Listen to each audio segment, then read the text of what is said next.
మంచిది. రండి దేవుని వాక్యాన్ని చదువుకుందాం. పరమగీతాల గ్రంథము 3వ అధ్యాయము 6వ వచనాన్ని చదువుకుందామండి.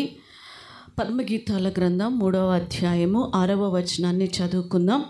మరి 1 నుంచి 5 వచనాలు లేవేంటక్క అని మీరు అడగవచ్చు. అవి వచ్చే ఆదివారము మెసేజ్లో ఆ వచనాల గురించి సండే మీకు నేను అవి తెలియజేస్తాను. సో ఈరోజు మనము 6వ వచనాన్ని చదువుకుందాం. ధూమ స్తంభముల వలె అరణ్య మార్గముగా వచ్చు ఇది ఏమి? గోపురసముతోనూ సాంబ్రాణితోనూ వర్తకులమ్ము వివిధమైన సుగంధ చూర్ణములతోనూ పరిమళించుచు వచ్చు ఇది ఏమి? ఈరోజు మరి ఇంతవరకు మనము ప్రియుడు మాట్లాడుకోవటం, ప్రియుడిని ప్రియురాలు మరి పొగుడుతూ వర్ణించటాన్ని చూస్తూ ఉన్నాం. ఇక్కడి నుంచి మనకి ఎక్కువగా ప్రియుడు సంఘమును వర్ణించటాన్ని మనం చూస్తాం. ప్రియుడు సంఘమును వర్ణిస్తూ ఉన్నాడు, అనగా తన ప్రియురాలని వర్ణిస్తూ ఉన్నాడు. ఎంత చక్కగా ఆ సంఘము ఉన్నది, ఎంతగా సంఘము ఎలాంటి స్థితిలో ఉన్నది అని మరి ప్రియుడైన యేసు వర్ణిస్తూ ఉన్నటువంటి విషయాన్ని ఇక్కడ మనము చూస్తూ ఉన్నాం. ప్రియ సంఘమా, ఇక్కడ మరి కొన్ని మాటల్ని ఇక్కడ మనం చూస్తూ ఉన్నాం. చూడండి, మరి ప్రియురాలు గురించి వర్ణిస్తూ ధూమ స్తంభము వలె అరణ్య మార్గముగా వచ్చు ఇది ఏమి? గోపురసముతోనూ సాంబ్రాణితోనూ వర్తకులమ్ము వివిధమైన సుగంధ చూర్ణములతోనూ పరిమళించుచూవచ్చు ఇది ఏమి? ప్రియుడు తన సంఘమును వర్ణిస్తూ ఉన్నాడు. ఇక్కడ ధూమము అనేటువంటి మాటని మనము పట్టుకుందాం. ధూమము అనగా పొగ, ధూమము అనగా పొగ. ఈ పొగ 2 అర్థాలుగా ఉంటున్నది. 2 అర్థాలు ఇస్తుంది ఈ పొగ. ఒకటి, ఈ పొగ శోధనకి గుర్తు.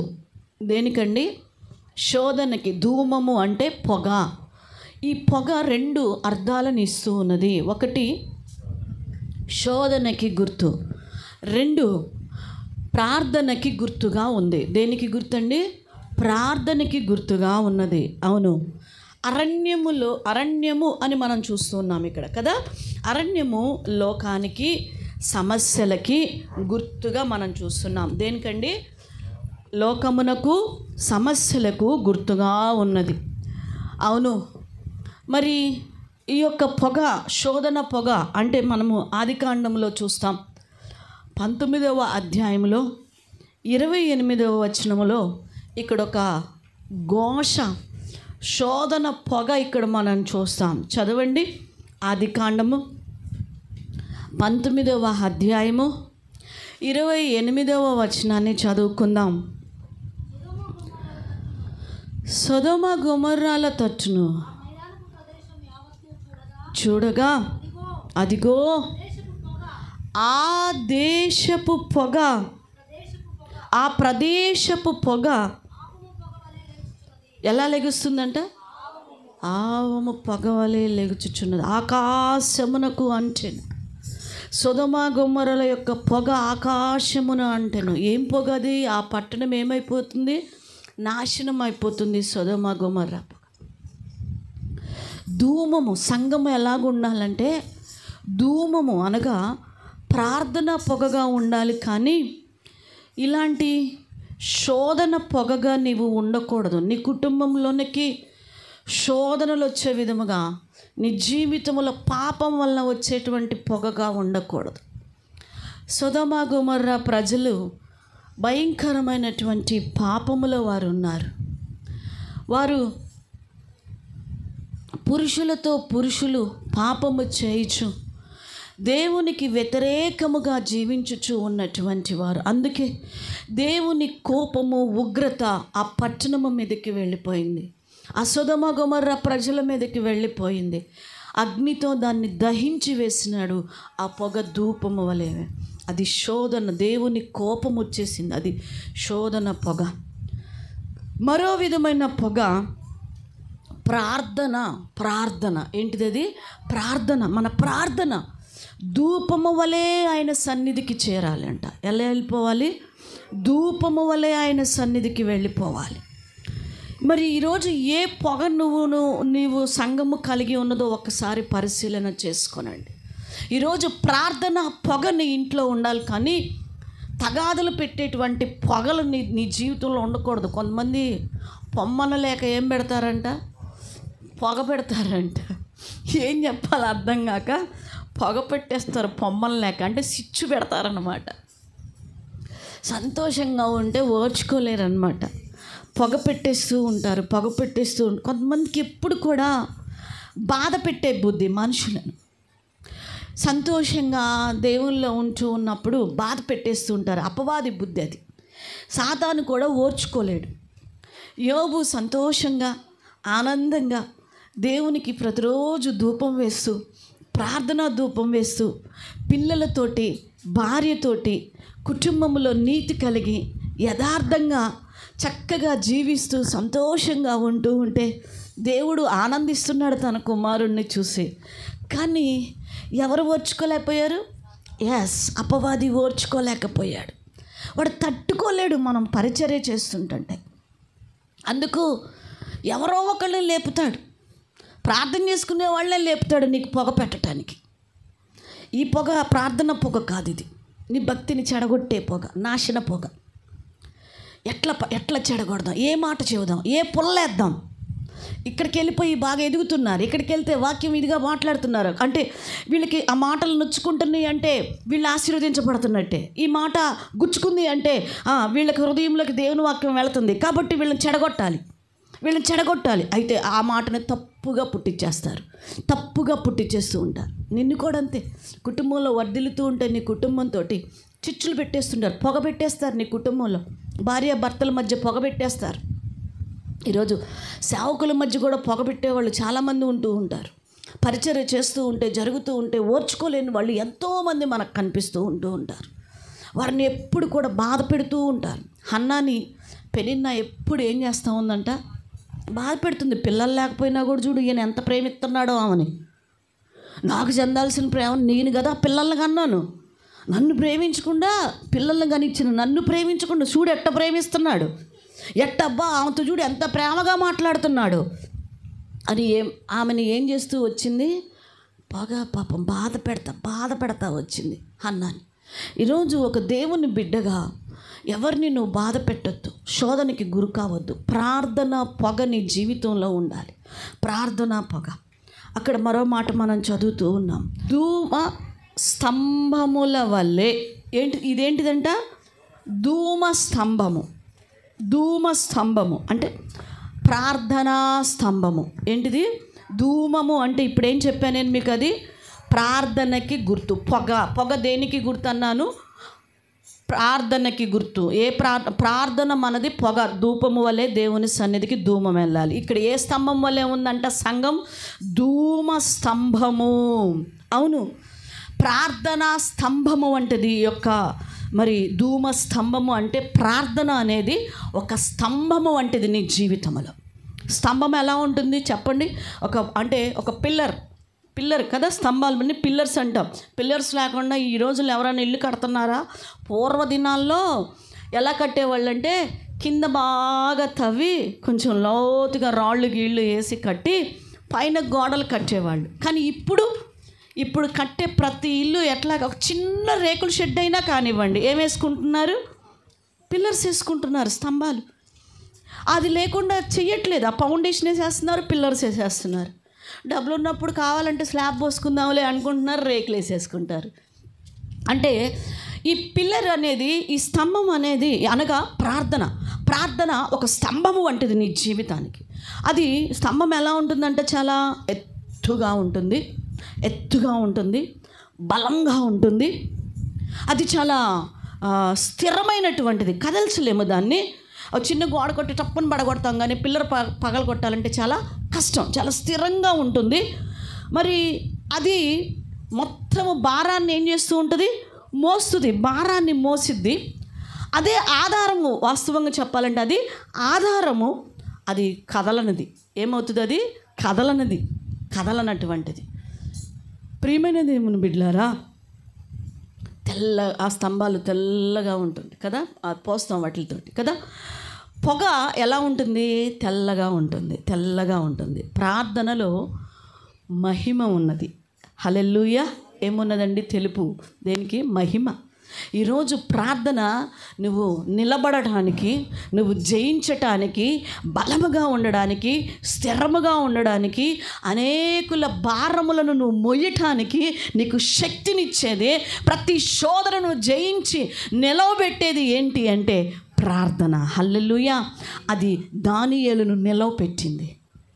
హల్లెలూయా. దానియేలును నిలవపెట్టిందండి. దావీదు జీవితంలో ఒక చిన్న శోధన తన జీవితంలో ఎదురైనా తనను నిలవపెట్టింది ప్రార్థనే. దినమునకు ఎన్నిసార్లు ప్రార్థన చేశాడంట? 7 మార్లు దావీదు గారు 7 మార్లు ప్రార్థన చేశాడు. దానియేలు గారు 3 మారు ప్రార్థన చేశాడు. ప్రియదేవుని బిడ్డలారా, వారి ప్రార్థన బలము, వారి ప్రార్థన, అందుకే వారు అన్ని భరించగలిగారు, సింహాల బోనులో జయించగలిగారు. అంటే ప్రార్థన ప్రాకారం. ప్రార్థనలో బలం ఉన్నది, స్థిరత్వం ఉన్నది, భారం ఉన్నది. జీవితానికి ఆధారము. నిన్ను కదలనివ్వదు, పడిపోనివ్వదు. అదే యోబు జీవితంలో పడిపోనివ్వలేదు. హల్లెలూయా. వాడు కుళ్ళుకొని యోబు వేస్తున్న ధూప ప్రార్థనను చెడగొట్టాలని ప్రయత్నం చేశాడు. కానీ ఆ యొక్క ముళ్ళు కూడా మహిమకరంగా దేవుడు మార్చేశాడు. హల్లెలూయా. యోబుని కదల్చలేకపోయాడు.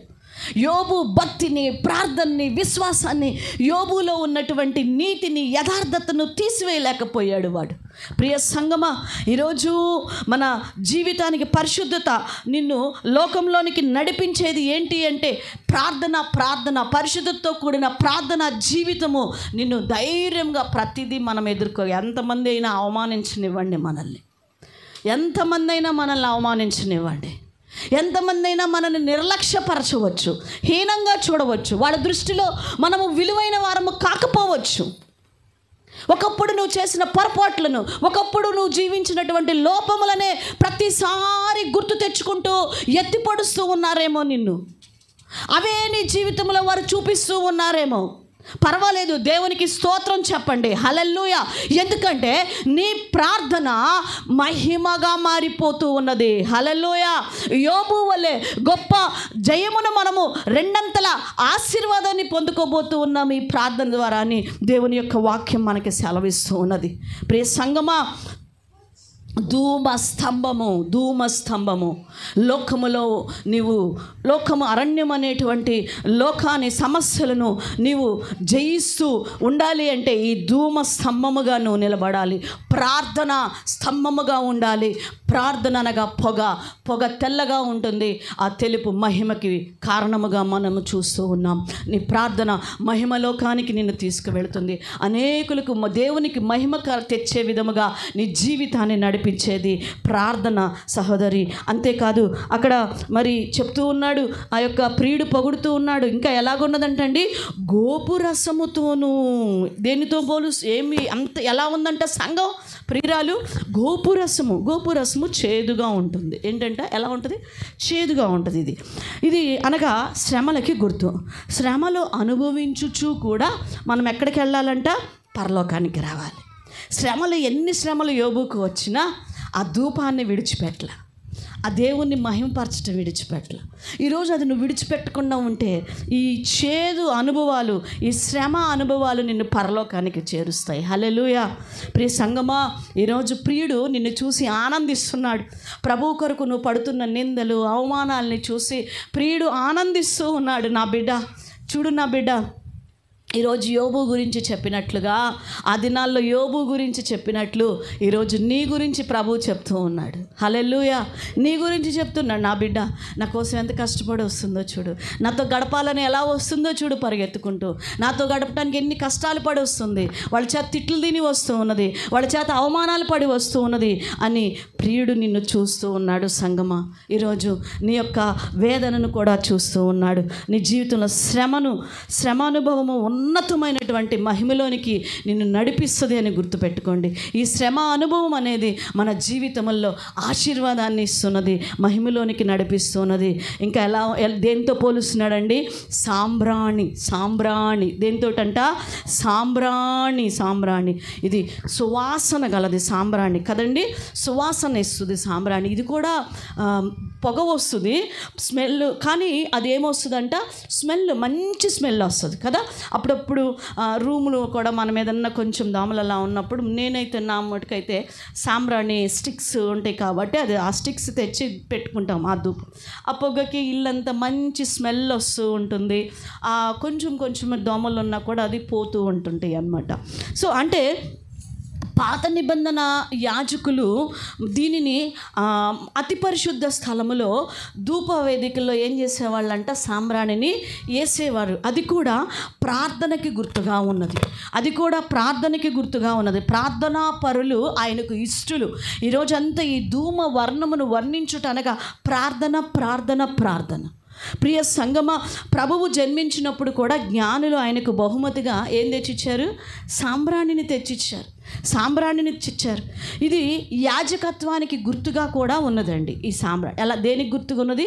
యాజకత్వానికి అవును, ఆయన మనకు సరిపోయినటువంటి ప్రధాన యాజకుడు మన యేసుక్రీస్తు ప్రభువారు. హల్లెలూయా. ఇది క్రీస్తు సువాసన, జీవపు వాసనను ఇస్తున్నట్లుగా మనం చూస్తూ ఉన్నాం. ఇక వర్తకులు అనగా వ్యాపారస్తులు, సేవకులు. వర్తకుడు ప్రభు అయిన యేసుక్రీస్తు ప్రభువారే మన వర్తకుడు. ప్రియ సంగమా, మత్తయి సువార్తలో చెప్పబడినట్లు 13వ అధ్యాయంలో 45-46 వచనాల్లో చెప్పబడినట్లు వివిధమైన సుగంధ సువర్ణములు, ఇవి పరిశుద్ధాత్మ క్రియలు. ఏంటి అంట? వివిధమైన సుగంధ సువర్ణములు ఏంటి అంట? పరిశుద్ధాత్మ యొక్క క్రియలు. అక్కడ ఒక మాట చూస్తున్నాం. ఇది ఏమి 2 సార్లు చూసాం ఆ వచనంలో. ఇది ఏమి అవునా? కనపడిందా? పరమగీతాల్లో 6వ వచనంలో కనపడిందా? ఇది ఏమి కదా. ఇది ఏమి అన్నమాట బైబిల్లో 7 సార్లు ఉంటుంది. 7 సార్లు మనం చూస్తాం. ఒకటి మనము అంటే ఒక 2 విషయాలు చెప్పుకుంటే, అపోస్తుల కార్యాల గ్రంథం 2వ అధ్యాయం 8వ వచనంలో పెంతెకొస్తు పండుగ నాడు అభిషేకము వచ్చినప్పుడు ఇది ఏమి అని అడుగుతారు అక్కడ ఉన్నటువంటి వాళ్ళు. మరొక సందర్భాన్ని నిర్గమకాండంలో 16వ అధ్యాయం 15వ వచనంలో ఇశ్రాయేలు ప్రజలు మన్నాను చూసి ఇది ఏమి అని అడుగుతారు. ఇది ఏమి అని అడుగుతారు. ఇది ఏమి అన్నారు. అరణ్యం అనేటువంటి ఈ యొక్క లోకములో ఆత్మాభిషేకము కలిగి పరిమళ వాసనలతో సంఘము ప్రయాణము చేయాలని దేవుడు కోరుకుంటున్నాడు. హల్లెలూయా. ఎలాగంటే అరణ్యం అనే లోకములో నుంచి, ఈ వచనములో అరణ్యం అనే లోకములో నుంచి ఆత్మాభిషేకము కలిగి పరిమళ వాసనతో సంఘము ప్రయాణము చేయాలని ప్రభువు కోరుకుంటూ ఉన్నాడు. ఇది దేవుడు తన స్వరక్తమిచ్చి కొన్నటువంటి సంఘం. ఈ సంఘం ఈ దినాలలో క్రైస్తవ సంఘములు ఈ లోకమునకు మరి నిజంగా చాలా ఆశ్చర్యాన్ని కలిగిస్తూ చాలామంది అంటుంటారు, ఇదేంటి స్వస్థతలంట ప్రార్థనలంట అభిషేకాలంట. ఏంటో వాళ్ళకు ఒక ఆశ్చర్యం, అదొక ఆశ్చర్యం. నిజమే, సంఘాల్లో ప్రభు చెప్తున్నాడు ఆయన స్వస్థపరిచే దేవుడు, ఆయన మనల్ని మన పాపముల నుంచి రోగముల నుంచి విడిపించేటువంటి దేవుడు, మనల్ని రక్షించేటువంటి దేవుడు. ఆయన అంటున్నాడు, మొదట నా నీతిని నా రాజ్యమును వెతకండి, తర్వాత మీకేమి కావాలో అవన్నీ మీకు అనుగ్రహింపబడునని ప్రభువారు చెప్తున్నారు. సో ఈరోజు మనం ఆయన్ని వెతికి ప్రార్థన అనే ధూపమును మనము కలిగి ఆయన్ని వెంబడించాలని దేవుడు కోరుకుంటూ ఉన్నాడు. ప్రభువు కోరుకుంటూ ఉన్నాడు. ఈరోజు నీవు కూడా ధూమ స్తంభము వలె దేవుని కొరకు నిలబడతావా? ధూమ స్తంభము వలె ఎల్లప్పుడూ ప్రార్థనతో పోరాడుతూ ఉంటావా? ప్రార్థనలో ప్రియ సంగమా, ఒక్కొక్క భక్తులు ఎన్నెన్ని గంటలు ప్రార్థనలు చేసేవాళ్ళు, ఎన్నెన్ని గంటలు. దైవజనులు భక్త్ సింగయ్య గారి యొక్క రూమ్ ఇప్పటికి కూడా చూస్తూ ఉంటారు. ఆయన ప్రార్థన రూమ్లో మోకరించి ఆ మోకాళ్ళు అలాగ గుంటలు పడిపోయినాయి అంట అక్కడ. ఎంత ప్రార్థనలో చూడండి. ఈరోజు మన ప్రార్థన ఏది? ఈరోజు ప్రార్థన ధూపం ఉందా, లేక పాపం వల్ల వచ్చే శోధనలు శాపం అనే ధూపం వస్తుందో పరిశీలన చేసుకుందాం. సొదొమ గొమొర్రాలో ధూపం వచ్చింది. ఏం ధూపం అది? శాపం. పాపం వల్ల వచ్చినటువంటి శాపం. ఈరోజు ప్రార్థనా ధూపం రావాలి. మోకరించండి, కళ్ళు మూసుకోండి, ప్రార్థన చేసుకోండి.